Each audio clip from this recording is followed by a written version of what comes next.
നമ്മുടെ രാജ്യത്ത് Indian president മുതൽ സാധാരണ പഞ്ചായത്ത് മെമ്പർ വരെയുള്ള പാർലമെൻ്ററി സംവിധാനത്തിലുള്ളവർക്ക് ഇമ്മ്യൂണിറ്റി എന്ന് പറയുന്നൊരു സംവിധാനമുണ്ട്. പ്രസിഡൻറ്റിനൊന്ന് ഒന്നാണ്, വൈസ് പ്രസിഡൻ്റ് ഒന്നാണ്, ഗവർണർക്കൊന്നാണ്, ഗവർണർമാർക്കൊന്നാണ്, പ്രധാനമന്ത്രിക്കൊന്നാണ്. അങ്ങനെ പലർക്കും പല റൈറ്റാണ്. പിന്നെ കാറ്റഗറി തിരിച്ചിട്ടുണ്ട്. Z category, Z plus category. Z plus category എന്നൊക്കെ പറഞ്ഞാൽ വലിയ സുരക്ഷയായിരിക്കും. അവരടുത്തോട്ട് നമുക്ക് പോകാൻ പറ്റത്തില്ല. സ്വന്തം ഭാര്യയ്ക്ക് മക്കൾക്ക് പോലും പോകാൻ പറ്റത്തില്ല. അത്രയ്ക്ക് അടുത്ത സുരക്ഷയാണ് അവർ ഇസഡ് പ്ലസ് എന്നൊക്കെ പറഞ്ഞത്. കാരണം അത്രയും ലോകത്തെ ഏറ്റവും വലിയ ഭീഷണി നേരിടുന്ന അല്ലെങ്കിൽ ടെററിസ്റ്റുകൾ. ഇപ്പോൾ L K Advani Z category ആയിരുന്നു. എൽ കെ അദ്വാനിക്ക് കാരണം എന്താണ്? പിന്നെ താലിബാൻകാർ എൽ കെ അദ്വാനിയുടെ തലയ്ക്ക് വില പറഞ്ഞു. എൽ കെ അദ്വാനി ഇസഡ് കാറ്റഗറിയാണ്. എൽ കെ അദ്വാനിയുടെ അടുത്ത ആൾക്ക് അങ്ങനെ പോകാൻ പറ്റത്തില്ല. എളുപ്പമല്ല. പാർട്ടി പരിപാടിക്കൊക്കെ വരും, അത് വേറെ കാര്യം. പക്ഷേ അതിന് ഭയങ്കര റെസ്ട്രിക്ഷനാണ്. അതുപോലെ ഓരോരുത്തർക്ക് പിന്നെ സോണിയാഗാന്ധിക്ക്, രാജീവ് ഗാന്ധിക്ക്, ഇന്ദിരാഗാന്ധിക്ക്, അങ്ങനെ ഓരോ കാലഘട്ടത്തിൽ ഓരോ ഇപ്പം നമ്മുടെ മുഖ്യമന്ത്രി പിണറായി വിജയന് ഓരോ കാലഘട്ടത്തിൽ സുരക്ഷിതത്വത്തിൻ്റെ ഭാഗമായി, സെക്യൂരിറ്റിയുടെ ഭാഗമായി ഓരോരുത്തർക്കും ഓരോ ഐഡൻറ്റിറ്റി ഗവൺമെൻറ് കൊടുക്കും. അങ്ങനെ കാറ്റഗറി കൊടുത്തു കഴിഞ്ഞാൽ അതിനൊരു പ്രോട്ടോക്കോൾ പറയുന്നുണ്ടായിരിക്കും. ആർക്കടുത്ത് ചെല്ലാം, അടുത്തെല്ലണമെങ്കിൽ എന്തൊക്കെ രേഖകൾ വേണം, കഴുത്തിൽ ഐഡൻറ്റി കാർഡ് മതിയോ, അതോ പാസ് മതിയോ, അതോ ഐ ഡി കാർഡ് വേണോ, ഐ ഡി കാർഡാണെങ്കിൽ അത് ആധാറാണോ വേണ്ടത്, എന്താണെന്നുള്ളതിനെ സംബന്ധിച്ച് വളരെ കൃത്യമായ പ്രോട്ടോക്കോൾ ലിസ്റ്റുണ്ട്.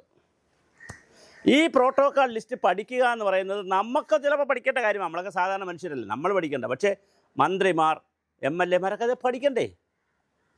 എം പി രാജേഷ് ഞാൻ മന്ത്രിയാണെന്ന് പറഞ്ഞ് ചെന്ന് കയറി കൊടുത്തു. അവിടെ സെക്യൂരിറ്റിക്കാർ പിടിച്ച് തടഞ്ഞു നിർത്തി. പണ്ട് ഇതിനകത്ത് സമാനമായൊരു തമാശ ഉണ്ട് കേട്ടോ. ഒരു IAS കാരൻ, അദ്ദേഹം ഒരു ടെക്സ്റ്റൈൽസിൻ്റെ ഫ്രണ്ടിൽ കൊണ്ട് കാർ പാർക്ക് ചെയ്തു. അപ്പോൾ കാർ പാർക്ക് ചെയ്തപ്പോൾ ടെക്സ്റ്റൈൽസ് അവിടെ നിന്ന് സെക്യൂരിറ്റിക്കാരൻ പറഞ്ഞു കാർ എടുക്കുമ്പോൾ ശ്രദ്ധിച്ചെടുക്കണമെന്ന് എന്തോ പറഞ്ഞു. പക്ഷേ പുള്ളിക്കാരൻ, ഈ IAS കാരൻ റിട്ടയർ ചെയ്ത ആളാണ്. അദ്ദേഹം കാർ പിറകിലോട്ട് എടുത്തപ്പോൾ സെക്യൂരിറ്റിക്കാരൻ കാറിലിട്ടടിച്ചു. ഉടനെ ഇദ്ദേഹം ഡ്രൈവിംഗ് സീറ്റിൽ നിന്ന് ഇറങ്ങിപ്പോയി. ഞാൻ പറഞ്ഞു, ഞാൻ ആരെന്നറിയാമോ, ഞാൻ IAS ആണ് മുൻ. അപ്പോൾ സെക്യൂരിറ്റി പറഞ്ഞു, നിങ്ങൾ ആരായ എനിക്കെന്ത്, ഭൂബോധമുണ്ട്, നിങ്ങൾ ആരായ എനിക്കെന്ത്, നിങ്ങൾ കാർ ബാക്കിലോട്ട് എടുക്കുമ്പോൾ ശ്രദ്ധിക്കണമെന്ന് പറയാനാണ് എന്നെ ഇവിടെ നിർത്തിയിരിക്കുന്നത്. എനിക്ക് ശമ്പളം നിർത്തിയിരിക്കുന്നത് ഇവിടെ കൊണ്ട് പാർക്ക് ചെയ്യുന്ന കാറുകൾ കൃത്യമായി പാർക്ക് ചെയ്യുന്നുണ്ടോ നോക്കാനാണ് എനിക്ക് മുതലാളി ശമ്പളം തന്നിരിക്കുന്നത്. അതുകൊണ്ട് വേറെ ന്യായം പറയേണ്ട, വണ്ടി ഫ്രണ്ടിലോട്ട് തന്നെ എടുത്തോളം ബാക്കിലോട്ട് എടുക്കാൻ പറ്റില്ല എന്ന് പറഞ്ഞു. അപ്പോൾ ഇതുപോലെ കുറേ കഥകളുണ്ട്. ഇന്നലെ സുരേഷ് ഗോപിയെ തടഞ്ഞല്ലോ. പെട്രോളിയം വകുപ്പ് മന്ത്രിയായിരുന്ന സുരേഷ് ഗോപിയെ പെട്രോളിയം വകുപ്പിൻ്റെ പരിപാടിക്ക് പോയപ്പോൾ തടഞ്ഞു. പറഞ്ഞല്ലോ, കൂടെ പോയ പോലീസുകാർ ഗൺമാൻ പറഞ്ഞല്ലോ, ഇത് മിനിസ്റ്ററാണ്, മിനിസ്റ്റർ പെട്രോളിയം ആണെന്ന് പറഞ്ഞു. നോ, മിനിസ്റ്റർ പെട്രോളിയം ഒക്കെ ശരി തന്നെ, ഷോ മീ ദ കാർഡ്. കാരണം അവിടെ എഴുതി വച്ചിരിക്കുന്നത് നിയമമാണ്. അവിടെ ഷോ കാണിച്ചിട്ട് കാര്യമില്ല. വീണ ജോർജ് ഒരു ചെറിയ ബാഗുമായിട്ട് വന്നു, ചുരിദാറൊക്കെ ഇട്ട് ഒരു ബാഗുമായിട്ട് എയർപോർട്ടിൽ വന്നു, തിരുവനന്തപുരം എയർപോർട്ടിൽ വന്നു. ശരിക്കും പറഞ്ഞാൽ അവിടെ ഇരുന്ന സെക്യൂരിറ്റി, മറ്റേ ഇത് ചെക്കിങ് ചെയ്യുന്ന ഓഫീസർമാർക്ക്, സ്ത്രീകൾക്ക് ഇവരെ മനസ്സിലായില്ല. അവർ ചുരിദാറൊക്കെ ഇട്ട് വന്നതുകൊണ്ട് മനസ്സിലായില്ല. പക്ഷേ അവരെ ബാഗ് ഓപ്പൺ ചെയ്യണമെന്ന് പറഞ്ഞപ്പോൾ അവരുടെ സ്വഭാവം മാറി. അവരോട് ബാഗ് ഓപ്പൺ ചെയ്യാക്കൂല, അത് ഞാൻ മിനിസ്റ്ററാണെന്ന് പറഞ്ഞു. അപ്പോൾ തന്നെ അവിടെ ഇരുന്ന സെക്യൂരിറ്റി, അവിടെ പിന്നെ ചെക്കിൻ ചെയ്യുന്ന ഓഫീസർമാർ, ഇമിഗ്രേഷൻ ഓഫീസർമാരെല്ലാം കൂടി ഉടൻ തന്നെ അവരുടെ സീനിയേഴ്സിനെ വിളിച്ച് വെച്ച് പറഞ്ഞ്, മന്ത്രിയല്ല സാക്ഷാൽ ദൈവം തമ്പുരാനാണെങ്കിലും ബാഗ് ഓപ്പൺ ചെയ്തിട്ട് വിട്ടാൽ മതി എന്ന് പറഞ്ഞു. അവർ ചൂടായി പറഞ്ഞ്, ബാഗ് ഞാൻ കൊണ്ടുപോകണില്ല എന്ന് പറഞ്ഞു. ശരി, ബാഗ് അവിടെ മാറ്റി വെച്ചു. പിന്നെ എങ്ങനെ ബാഗ് കിട്ടി? അവർ ചെക്ക് ചെയ്ത് റെഡിയാക്കി വെച്ചിട്ടുണ്ടെന്ന് അറിയിച്ചപ്പോൾ വീണ ജോർജിൻ്റെ ആഫീസിൽ നിന്ന് പോയെടുത്ത് എയർപോർട്ടിൽ വേറെ വല്ല ന്യായം പറ്റുമോ? നമ്മളൊരു സ്ഥലത്തൊരു നിയമം വെച്ചിട്ടുണ്ടെന്നേ. ഈ നിയമം MP രാജേഷിന് അറിഞ്ഞുകൂടെങ്കിൽ, MP രാജേഷ് അല്ലെങ്കിലും പൊട്ടത്തരങ്ങളാണ് പറയുന്നത്. കഴിഞ്ഞ ദിവസം വലിയ ബ്ലണ്ടർ അടിച്ചളഞ്ഞു. കൂടുതൽ മദ്യഷാപ്പ് തുറന്നാൽ എന്ന് വെച്ച് മദ്യവർജനം നടക്കാതിരിക്കണമെന്നില്ല. മദ്യവർജനവും നടക്കും, ഷാപ്പും തുറക്കും, മദ്യവർജനവും നടക്കും. ഇതെങ്ങനെയാണെന്ന് രാജേഷിന് മാത്രമേ നമുക്കറിയത്തില്ല. കൂടുതൽ ഒരു വസ്തു കൂടുതൽ സുലഭമായി കയ്യെത്തും ദൂരത്ത്, വിരലെത്തും ദൂരത്ത്, ഫിംഗർ ടിപ്പിൽ ഒരു വസ്തു നമ്മൾ ഉദ്ദേശിക്കുന്ന വിലയ്ക്ക് കിട്ടുകയാണെങ്കിൽ അതിന് ഉപഭോഗം കൂടുമെന്നുള്ളതാണ് മനഃശാസ്ത്രം, സാമൂഹ്യ മനഃശാസ്ത്രം. രാജേഷിന് ഇതാരാണ് പഠിപ്പിച്ചു കൊടുക്കണമെന്ന് നമുക്കറിയത്തില്ല. MP രാജേഷ് വെള്ളിയാഴ്ചയും വ്യവസ്ഥയും ഇല്ലാത്ത കുറേ ചപ്പ് ചവർ ചടയന്മാർ ഈ കമ്മ്യൂണിസ്റ്റ് പാർട്ടിക്കകത്തൊക്കെ ഗ്രൂപ്പ് രാഷ്ട്രീയത്തിൻ്റെ ഭാഗമായി കയറി വന്നിട്ടുണ്ട്. ഇപ്പോൾ സുധാകരനെ കണ്ടില്ലേ, പാവപ്പെട്ട സുധാകരനെ പോലുള്ള വളരെ സീനിയറായിട്ടുള്ള നേതാവിനെ എന്ത് ന്യായം പറഞ്ഞാണ് പുറത്താക്കിയത്? ഇപ്പോൾ അദ്ദേഹം അമ്പലപ്പുഴ മത്സരിക്കുന്നു. ജമ്മല്ലേ CPM-നകത്തുള്ള ഇന്ന് ജീവിച്ചിരിക്കുന്ന അവസാനത്തെ ജമ്മം കൂടി പുറത്തു പോയി. ഇനിയിപ്പോൾ എല്ലാം ചപ്പ് ചവർ ചടയൻ ഇടയൻ എല്ലാ അലുമ്പുകളാണ് അതിനകത്ത് കിടക്കുന്നത്. അതുകൊണ്ടല്ലേ എം പി ഗോവിന്ദൻ കഴിഞ്ഞ ദിവസം പറഞ്ഞല്ലോ, തിരുവനന്തപുരം ജില്ലയിൽ 14 സീറ്റിലും CPM 11 സീറ്റിലും മറ്റും മത്സരിക്കുന്ന CPM എടുക്കാൻ നേതാക്കളില്ല മത്സരിപ്പിക്കാൻ. അതുകൊണ്ട് നീയൊക്കെ മത്സരിക്കുന്നടാ. പകരം വയ്ക്കാൻ നേതാക്കളില്ല. അതെങ്ങനെ ഈ ക്വാളിറ്റിയുള്ള നേതാക്കൾ വരും? ആവശ്യമുള്ളിടത്തും ആവശ്യമില്ലാത്തടത്തും പോയി ഷൈൻ ചെയ്യും. ഇപ്പം റഫീഖ് വയനാട് യഥാർത്ഥം നല്ല പക്വതയുള്ള ജില്ലാ സെക്രട്ടറി ആണെങ്കിൽ മമ്മൂട്ടിയോട് വന്നപ്പോൾ മമ്മൂട്ടിയോട് ചോദിക്കണ്ടേ, ആരെങ്കിലും കൂടെ കൂട്ടി വിടണോ? മമ്മൂട്ടി പറഞ്ഞാൽ ശരി കൂട്ടി വിട്ടോളൂ എന്ന് പറഞ്ഞാൽ ഏതെങ്കിലും പയ്യന്മാരെ കൂട്ടി വിടണം, അല്ലെങ്കിൽ ലോക്കൽ കമ്മിറ്റി സെക്രട്ടറി ആരെങ്കിലും കൂട്ടി വിടണം.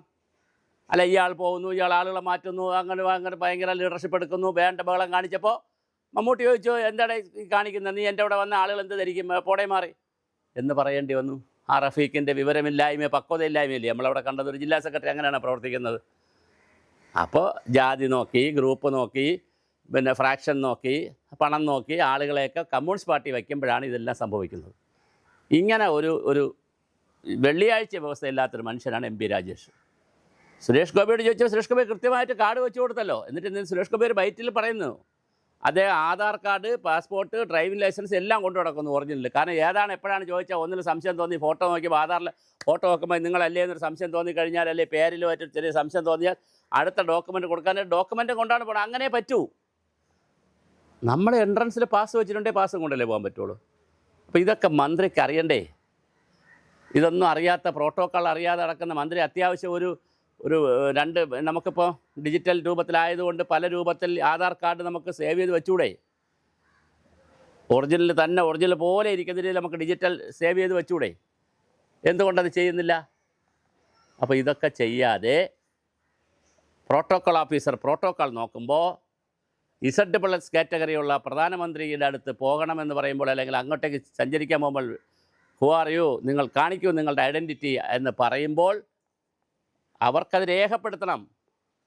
ആധാറിൻ്റെ നമ്പറോ അല്ലെങ്കിൽ അതിൻ്റെ ഒരു ഫോട്ടോയോ അവർക്ക് രേഖപ്പെടുത്തി വെക്കണമെന്നേ, ഇങ്ങനെ ഒരാളകത്ത് പോയിട്ടുണ്ടെന്ന്, അല്ലെ അടുത്തോട്ട് പോയിട്ടുണ്ടെന്ന് പ്രധാനമന്ത്രിയുടെ. അതിനാണ് അവർ ചോദിക്കുന്നത്. അപ്പോൾ അവരെ തോളിൽ കയറുക, എന്നെ അറിഞ്ഞൂടെ, ഞാൻ വലിയ മഹാനാണെന്ന് പറഞ്ഞിട്ട് കാര്യമില്ല മാഷേ.